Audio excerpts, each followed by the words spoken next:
حضرت علی علیہ السلام نہج البلاغہ کے قول نمبر 38 میں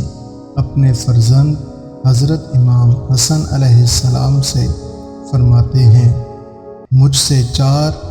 اور پھر 4 باتیں یاد رکھو، ان کے ہوتے ہوئے جو کچھ کرو گے وہ تمہیں ضرر نہ پہنچائے گا۔ سب سے بڑی ثروت عقل و دانش ہے، اور سب سے بڑی ناداری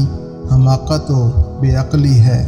اور سب سے بڑی وحشت غرور و خود بینی ہے، اور سب سے بڑا جوہر ذاتی حسن اخلاق ہے۔ اے فرزند، بے وقوف سے دوستی نہ کرنا، کیونکہ وہ تمہیں فائدہ پہنچانا چاہے گا تو نقصان پہنچائے گا، اور بخیل سے دوستی نہ کرنا، کیونکہ جب تمہیں اس کی مدد کی انتہائی احتیاج ہوگی وہ تم سے دور بھاگے گا، اور بد کردار سے دوستی نہ کرنا، ورنہ وہ تمہیں کوڑیوں کے مول بیچ ڈالے گا، اور جھوٹے سے دوستی نہ کرنا، کیونکہ وہ سراب کی مانند تمہارے لیے دور کی چیزوں کو قریب اور قریب کی چیزوں کو دور کر کے دکھائے گا۔